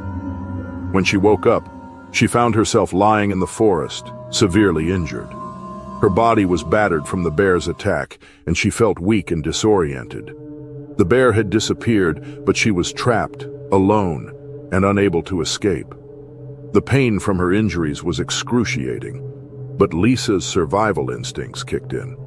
She knew she had to stay calm and find a way to survive in this remote area. The bear returned at intervals, checking on Lisa, but did not attack her again. Each time she feared for her life, but she remained as still and quiet as possible. Over the next 2 days, Lisa fought to survive, enduring the physical and emotional pain from the attack. She did her best to stay hydrated and warm, but the situation was dire. The forest was vast, and help seemed so far away. Her injuries were severe, and she had little strength left. However, Lisa never gave up. She knew she had to stay alert and do whatever she could to signal for help. On the 3rd day, Lisa's distress calls were heard by a search team sent out to find her. They followed the faint sound of her calls, and after hours of searching, they saw Lisa, alive but severely wounded. The searchers quickly provided first aid and transported her to safety, where she would receive medical care for her injuries. Though the bear was never found, the attack left Lisa with deep physical and emotional trauma. The event raised awareness about the dangers of bear encounters in remote, underpopulated areas and highlighted the importance of preparedness when venturing into the wild. The rescue of Lisa Harper marked the end of a terrifying ordeal, but the aftermath would haunt her for the rest of her life. Although physically alive, the emotional and mental scars from her encounter with the grizzly bear were deep. When she was finally airlifted to safety and taken to a hospital, her body was covered in bruises, scratches, and deep gashes. The doctors worked quickly to treat her wounds, but they were also concerned about the long-term damage she might face. She had suffered trauma to her head, neck, and back, and the attack had left her physically weak and in constant pain. Lisa was grateful to be alive, but the memories of those harrowing days in the forest stayed with her. She had been so close to death, and the feeling of helplessness was overwhelming. She would lie awake at night, reliving the moment when the bear had attacked, remembering the terror she felt as it dragged her into the woods. Those long days of being alone in the forest, waiting for rescue, seemed to stretch on forever. Even after she was safe, the fear didn't leave her. She had trouble sleeping and often experienced vivid nightmares. In addition to her struggles, Lisa's attack raised concerns in the local community and beyond. The Canadian Rockies are a popular destination for hikers, and news of the attack spread quickly. Many people were shocked by how quickly the bear had attacked and how brutal the encounter had been. Some were even more concerned about the safety of other hikers. Authorities increased patrols in the area and issued warnings to anyone planning to hike in the region, advising them to be extra cautious. They reminded people about the importance of understanding wildlife behavior and the risks of encountering dangerous animals in the wild. The attack also brought more attention to the increasing presence of grizzly bears in certain parts of Canada. While the bear population had been recovering, the growing number of people in remote areas had led to more encounters between humans and wildlife. Many experts began pushing for stricter regulations on hiking and camping in bear-heavy regions to prevent further attacks. They emphasized the need for bear-safe practices, such as carrying bear spray and making noise to alert animals of human presence. For Lisa, the recovery process would take time. She eventually returned to hiking, but was no longer the person who had left for that solo trip. The fear that had taken root in her mind remained with her, but she slowly started rebuilding her strength. She never fully forgot the terror she had experienced, but over time, she found ways to cope. Lisa continued to share her story with others, warning them about the dangers of the wilderness and encouraging others always to be prepared when venturing into bear country. Her bravery in surviving the attack was admired, but it was clear that the real fight for Lisa had just begun. The trauma she faced would follow her for years to come, and her life would never be the same. In October 2021, Mark and Jesse, two experienced hunters, arrived at a remote cabin in Wyoming's vast wilderness. They had planned to hunt elk for a week, deep in the heart of the Wyoming wilderness, far away from the nearest town. Both men had been hunting together for years and knew how to navigate the rugged terrain. In his early 40s, Mark was a seasoned hunter with decades of experience. Jesse, a younger man in his late 20s, had learned the ways of the wild from Mark over the years. They had a strong bond formed through their shared love for hunting and the outdoors. Their small but sturdy cabin was nestled between tall pines in a secluded wilderness. For days, they tracked elk through the forests and mountains, taking every precaution to stay safe in the unpredictable environment. Although they knew that wildlife in the area could be dangerous, they were focused on the hunt and confident in their skills and preparation. After a long day of hunting, Mark and Jesse returned to their cabin, tired but satisfied. They had been successful in their hunt, having secured some meat from their elk. However, in their exhaustion, they made a critical mistake. They left the meat unattended outside the cabin, unaware they were not the only ones attracted by the scent of fresh meat. Unbeknownst to them, a grizzly bear had been following their scent trail for miles, drawn by the smell of the elk carcass. The bear quietly approached as Mark and Jesse rested inside the cabin that night. It had been tracking them for a while, and was now just outside, waiting for the right moment to strike. The men had no idea they were in grave danger as they lay asleep in the cabin's safety. The hungry and desperate bear found an opportunity to break through the cabin door. With terrifying strength, it tore through the door, sending splinters flying. The sudden noise woke Mark, and he panicked from his bed. But it was too late. The bear was already inside, and Jesse was its first target. The bear lunged at Jesse, who had no time to react. The grizzly mauled him violently, and within moments, Jesse was dead. Mark, horrified, tried to flee the cabin, but the bear was too fast. In the chaos, Mark managed to escape through a window, running as fast as he could, his heart racing with fear. He found a nearby tree and climbed it, hoping the bear would lose interest. From his high vantage point, he watched in horror as the bear continued to ravage the cabin, searching for anything left to satisfy its hunger. Mark stayed in the tree, frozen, until the bear eventually wandered off. Hours later, when the bear had disappeared, Mark returned to the cabin to find the gruesome aftermath of the attack. The sight of Jesse's body and the destruction inside the cabin was unbearable. Mark had narrowly escaped, but could do nothing for his friend. The next morning, after waiting in the trees for a rescue party, search teams finally found Mark. They were shocked by the scene they encountered. The bear attack devastated the hunting community and shocked everyone who had heard about it. Mark had survived, but his friend Jesse was tragically killed in the brutal assault. The attack raised alarms about the dangers of hunting in the wilderness, especially regarding the unpredictable behavior of grizzly bears. Mark's life would never be the same, as he would always carry the painful memory of that night with him. The hunting community would also have to reconsider the risks of hunting in such remote and dangerous areas. The cabin, once a place of safety and warmth, was now a scene of terror and destruction. Mark felt his heart heavy with the weight of the loss.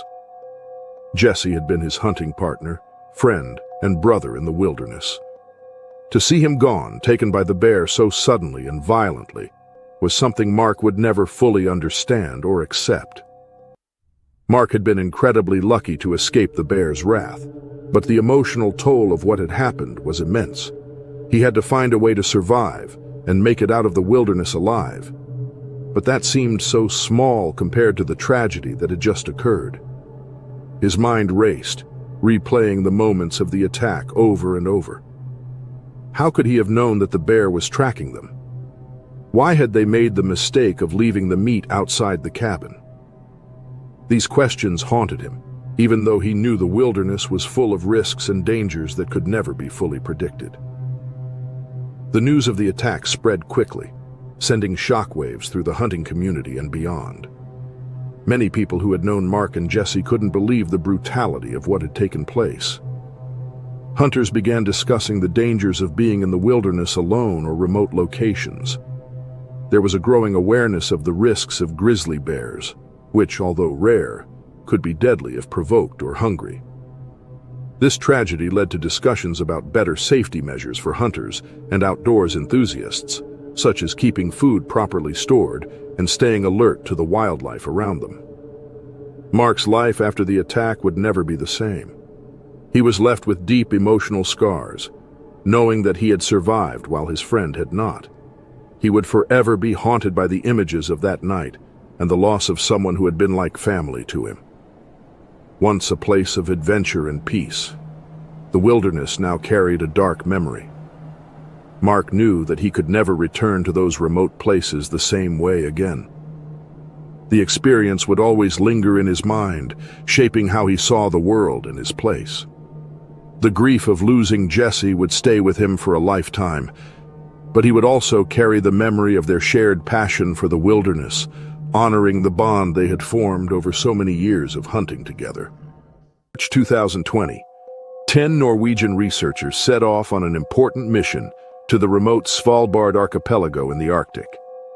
They were a mixed group of wildlife biologists, climate scientists, and field researchers, all dedicated to studying the effects of climate change on polar bear migration.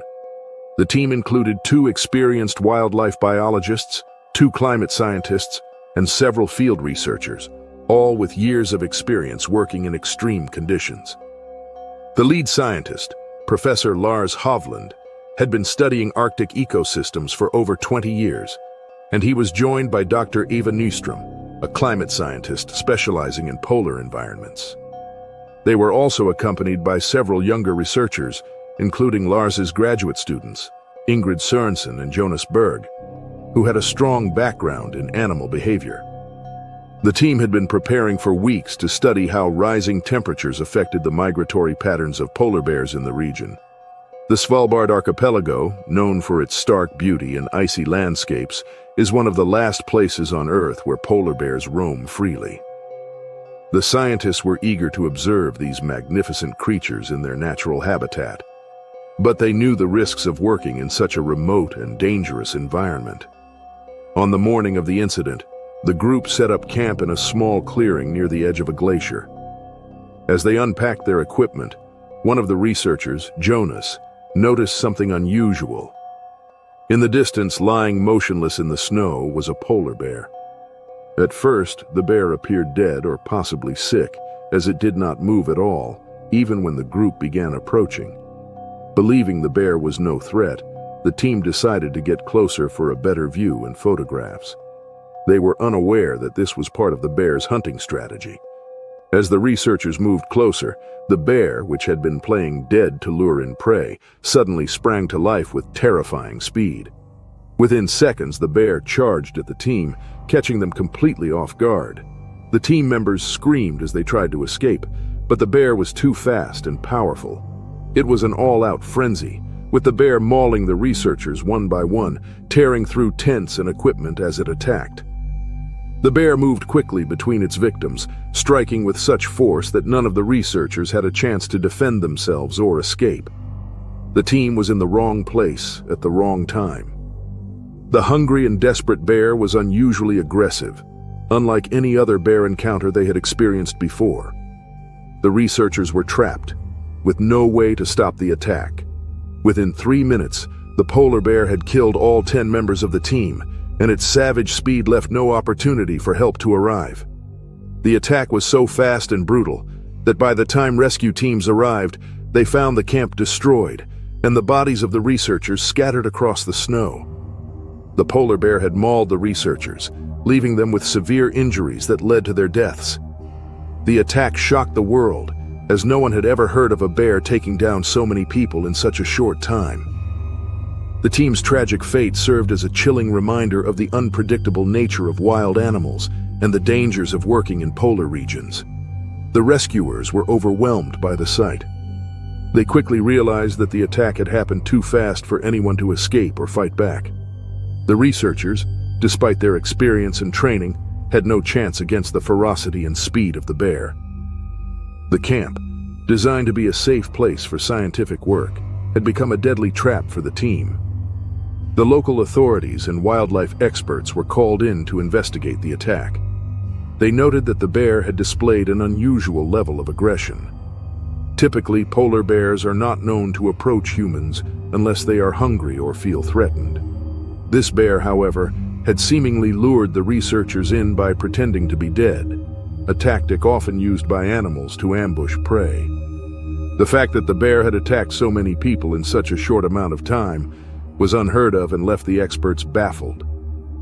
The team's tragic fate raised serious concerns about safety in polar bear habitats, especially for researchers working in remote areas. Although several incidents had involved polar bears, none had been as deadly or swift as this one. Wildlife experts and authorities began rethinking safety protocols for those working in the region. New measures were introduced, including more thorough training for researchers on handling bear encounters, and increased use of bear deterrents in campsites, such as bear spray and electric fences. The attack also raised questions about the effects of climate change on polar bear behavior. As the Arctic warms, polar bears are forced to travel further and adapt to new environments in search of food. This has brought them closer to humans, leading to more frequent and dangerous encounters. The bear that attacked the researchers was likely starving, as its usual food sources were dwindling due to melting sea ice and changing migration patterns. The families of the researchers were left devastated by the news of the attack. The loss of 10 talented scientists dedicated to studying and protecting the Arctic was a heavy blow to the scientific community. Tributes poured in from around the world, with colleagues and fellow researchers honoring their work and bravery. In the following weeks, there was a deeper reflection on the balance between human activity and wildlife conservation. The attack in Svalbard served as a stark reminder of the unpredictable nature of wild animals, especially as their habitats continue to change. While tragic, the loss of the 10 researchers brought attention to the increasing dangers faced by those working in remote and wildlife-rich environments, sparking a global conversation about how to protect both humans and animals in these fragile ecosystems.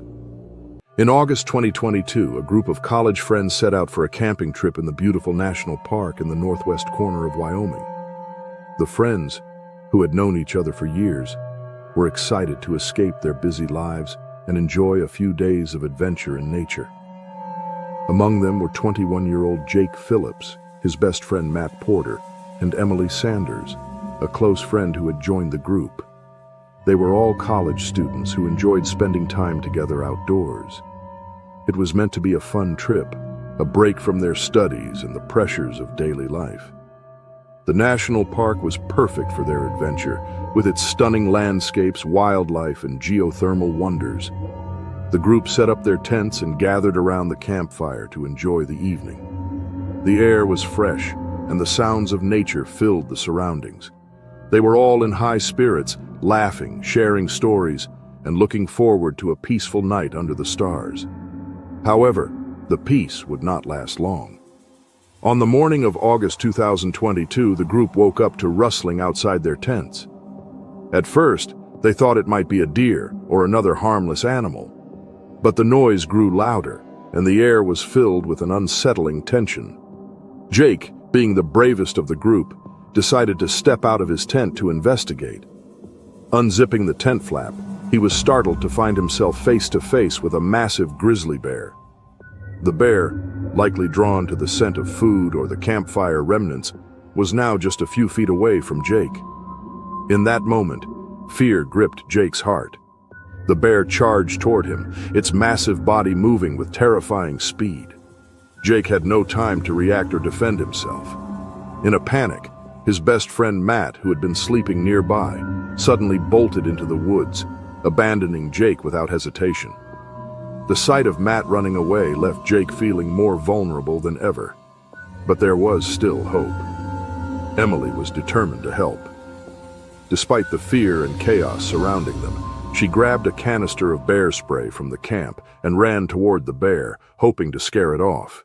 With bravery that would soon be recognized, Emily sprinted toward the grizzly, her heart racing. She screamed to distract the bear while aiming the bear spray at it. In the tense seconds that followed, Emily sprayed the bear, causing it to retreat. But in the process, Emily was injured by the bear's claws, suffering painful wounds.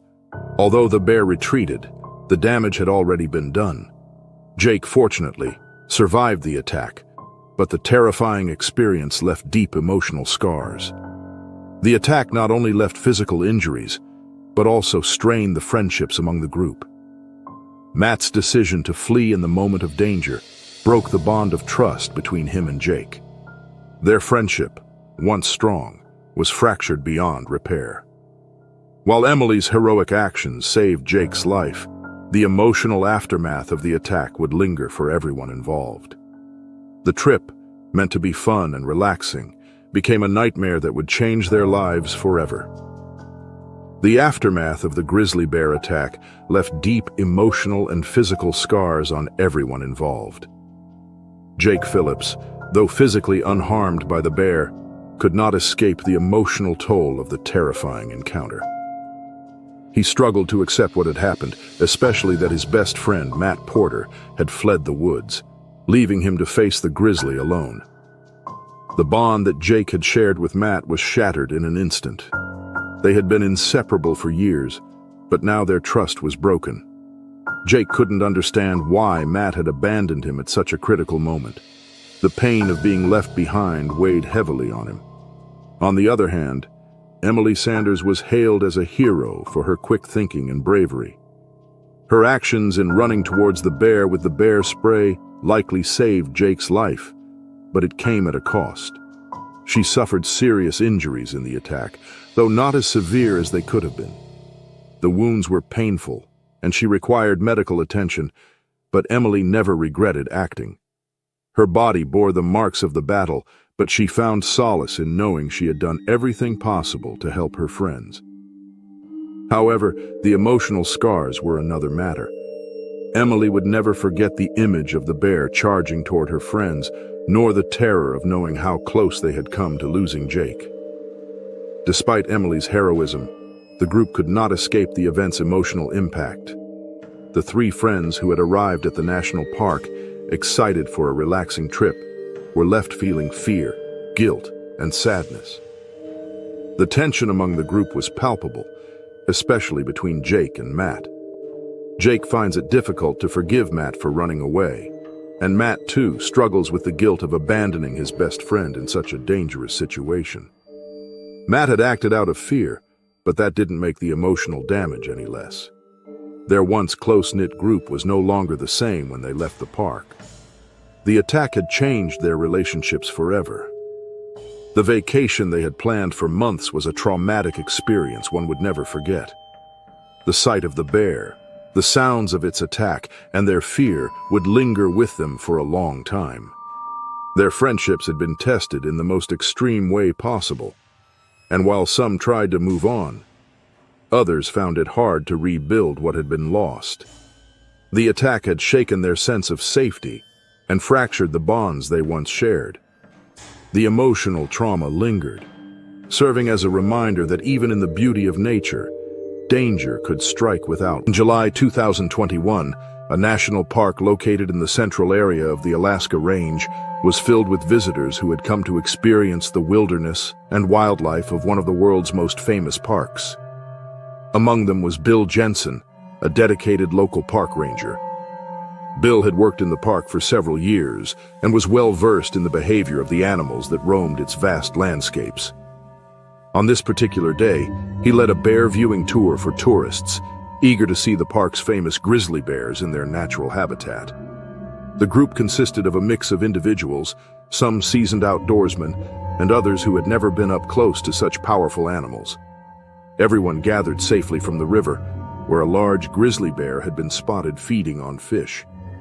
The tourists were excited, but followed the park's strict rules to stay quiet and not disturb the bear. They used binoculars to get a better view and marveled at the strength and size of the animal. Bill, ever watchful, stood a little ahead of the group, ready to guide them through the experience and ensure that everyone was safe. However, the moment's calm was shattered when the bear suddenly noticed the group. It was an unexpected reaction, as bears are often accustomed to the presence of people in the park. But this time, something triggered the grizzly's aggression. The bear charged toward the group instantly, moving faster than anyone anticipated. Panic swept over the tourists as they scrambled to flee in every direction, but the grizzly was too fast. Bill, closest to the bear, immediately reached for his bear spray, hoping to stop the attack before it escalated. But before he could use it effectively, the bear struck him first. The massive animal knocked Bill to the ground with an overwhelming force.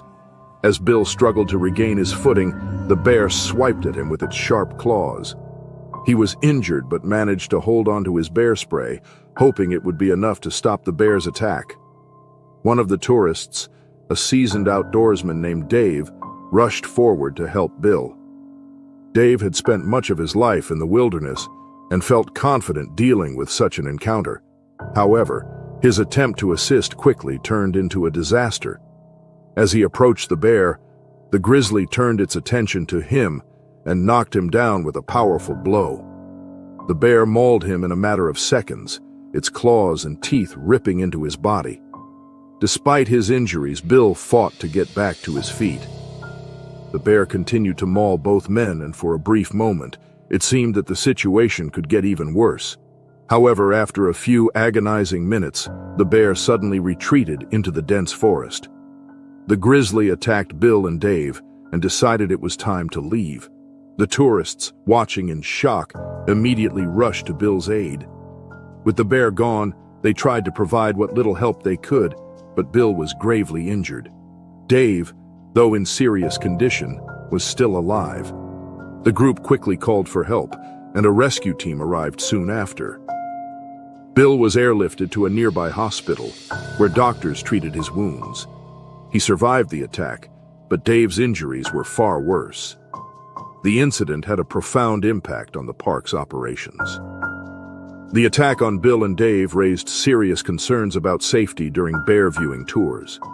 Park officials immediately re-evaluated how these tours were conducted, and new safety measures were implemented to protect visitors and staff. Despite his injuries, Bill remained dedicated to his job, but the attack served as a reminder of how unpredictable and dangerous wildlife encounters can be in the wild. It also served as a sobering lesson about respecting the boundaries of nature. The attack's aftermath on Bill and Dave had a lasting impact on National Park and how the park handled bear viewing tours. Park officials quickly responded and evaluated the situation to prevent such an attack from happening again. The incident shocked visitors and the staff, reminding everyone of how unpredictable and dangerous wild animals can be. even in a well-known national park. Bill, though still alive, suffered significant injuries from the bear attack. He had multiple deep claw marks and bite wounds across his body, and he spent several weeks recovering in the hospital. Despite the trauma, Bill remained positive, knowing that his quick thinking during the attack had helped save his own life.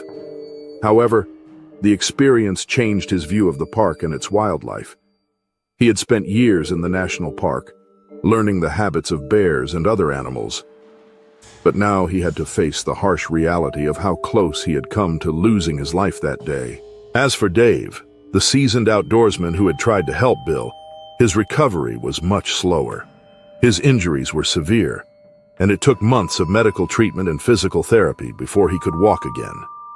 His body was badly mauled, and he had to undergo multiple surgeries to repair the damage caused by the bear's attack.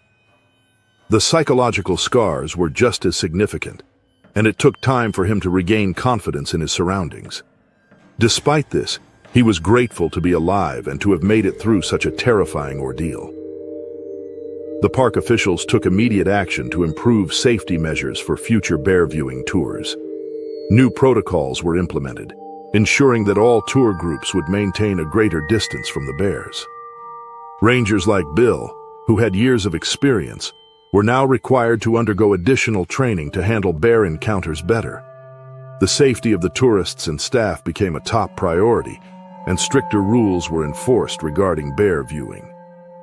This attack marked a turning point in how the national park operated, and new technology, such as better bear monitoring systems, was put in place to track the movements of the animals more efficiently. While the attack was a wake-up call for many, it did not deter tourists from visiting the park. The tragic event brought more attention to the dangers that park rangers and visitors face when interacting with wildlife. People became more aware of the risks involved in such tours and the importance of respecting the wild animals' space. Some tourists canceled their bookings, while others decided to go, knowing that more safety measures were in place. Biting February winds swept the desolate Kamchatka Peninsula, where thick snow blanketed the ground and jagged peaks stretched into the steel-gray sky. The landscape's barren beauty was mesmerizing and unforgiving, a place where nature ruled without mercy. On February 8, 2025, 5 tourists stood outside the modest terminal of the remote airport, their breath visible in the frigid air. Fresh off a flight from Petropavlovsk, they were eager to begin their adventure in one of Russia's wildest regions, known for its towering volcanoes and untamed wilderness. Ivan Petrov and Olga Karpova, both seasoned hikers from Moscow, had been planning the trip for months. Beside them, Iskander Rahimov from Uzbekistan adjusted his heavy parka, his dark eyes scanning the vast white expanse with wonder. Jana Markova from Latvia, her camera slung around her neck, was already framing shots of the snow-covered landscape and the last of the crew. Kemal Yildirim from Turkey stood slightly apart, stamping his feet against the cold and muttering about the temperature. The air was sharp, with the scent of frost and jet fuel. The only sounds were the distant hum of engines and the occasional gust of wind rattling the terminal windows. The group huddled near the parking lot, waiting for their transport to the nearby lodge.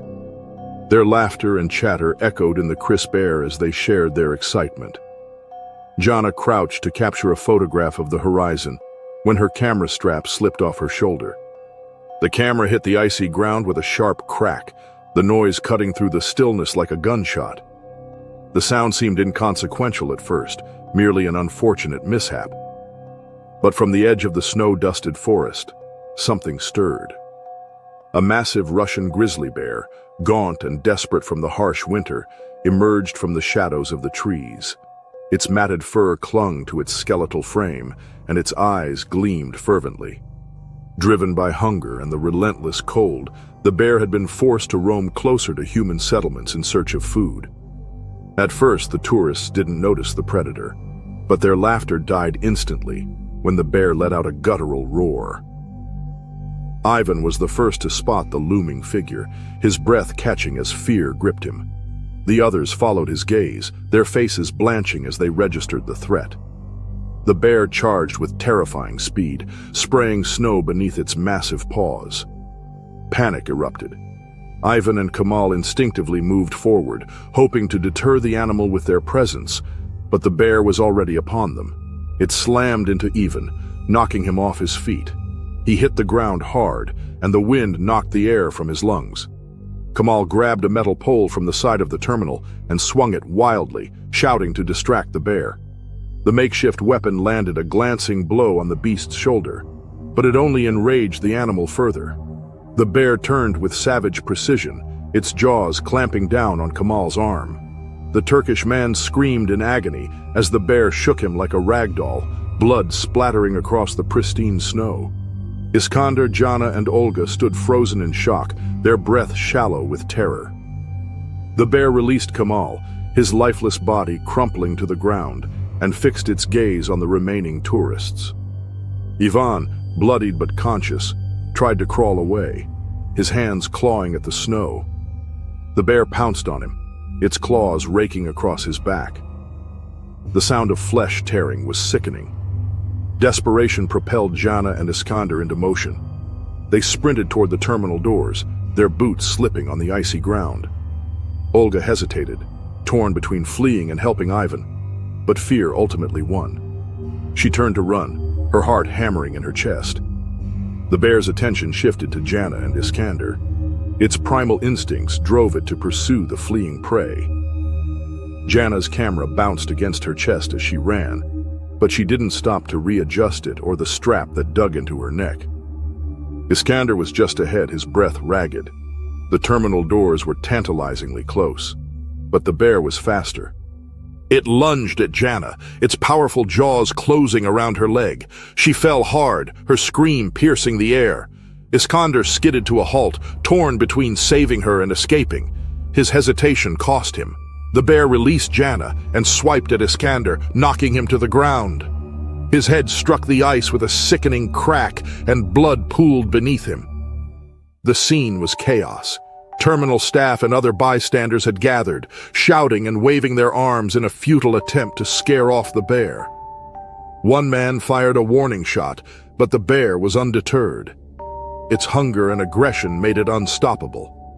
A ranger, summoned by the commotion, arrived with a rifle. He moved swiftly, his expression grim as he aimed. The first shot missed, but the second found its mark. The bullet struck the bear in the chest, and it let out a deafening roar. The beast staggered, its massive frame shuddering. Another shot followed, and the bear collapsed onto the blood-streaked snow, its breaths ragged and fading. Silence descended over the scene, broken only by the moans of the injured and the hurried footsteps of rescuers. The bear lay motionless, its life extinguished. Emergency personnel worked frantically to stabilize the survivors. Ivan, barely conscious, was rushed to a waiting helicopter. Jana clutched her leg, her face pale with shock. Iskander was unresponsive, his fate uncertain. Kamal lay motionless, his body covered by a tarp. The attack left the community in shock. News of the incident spread quickly, sparking debates about regional wildlife management and safety. Rangers reinforced patrols near the airport, and tourists were warned to remain vigilant during the harsh winter months. As for the survivors, they would carry the scars, both physical and emotional, of that brutal day. The beauty of the Kamchatka wilderness has shown its deadly side, reminding everyone that in places where nature reigns supreme, the line between life and death can be as thin as a crack in the ice. February 2025, a national park in the Alaska Range's central area lay cloaked in winter's solitude. Glistening under a pale sun, the towering Alaskan peak seemed eternal and untouchable. It was the kind of landscape that drew thrill seekers, those who yearned for an unfiltered connection with the wild. Among them was Daniel Harris, a seasoned hiker with a penchant for pushing boundaries. Known among his friends for his audacious adventures and sometimes reckless choices, he thrived on navigating terrain that few dared to tread. Daniel had meticulously planned this solo trek, selecting a route that cut through the heart of the national park's rugged wilderness. He carried the essentials: a heavy-duty backpack filled with survival gear, food rations, and a satellite phone for emergencies. The air was biting as he moved along the narrow trail between dense spruce trees and snow-covered riverbanks. With each exhale, his breath fogged before him, but the cold did little to deter his determined pace. The first few miles were uneventful, marked only by the rhythmic crunch of his boots on frozen ground and the occasional call of a distant raven. The landscape was pristine, untouched by human hands, a vast expanse of white and green stretching as far as the eye could see. Daniel felt invigorated, his senses sharpened by the isolation. He reveled in the stillness, the kind that pressed down on you until it became a living, breathing presence. By midday, the sun hung low in the sky, casting long shadows across the landscape. Daniel paused near a riverbank, its surface partially frozen, with patches of dark water shimmering in the weak light. He crouched down to refill his water bottle, breaking through a thin layer of ice. As he straightened up, a flicker of movement caught his attention. On the opposite side of the river, a massive grizzly bear stood among the sparse trees, its fur matted and dusted with snow. The animal was foraging, pawing through the underbrush for anything edible. Daniel's heart raced, not with fear but with exhilaration. Encounters with bears were rare in winter, and he knew this moment would make for an incredible story. Most hikers would have backed away quietly, giving the bear a wide berth. But Daniel was not like most hikers. Emboldened by countless trips into the wild, he believed he understood the rhythms of nature better than most. He'd read about bear behavior, watched countless documentaries, and even claimed to have connected with wildlife on previous hikes. The bear, he thought, was just another creature to be respected, but not feared. Driven by a misguided sense of confidence, Daniel decided to test his luck. He reached into his backpack and pulled out a handful of trail mix: nuts, dried fruit, and chocolate pieces. Holding it in his gloved hand, he considered tossing it toward the bear. Maybe, just maybe, the animal would see him as a friend, not a threat. The bear lifted its head, dark eyes locking onto Daniel. For a moment there was a fragile stillness between them.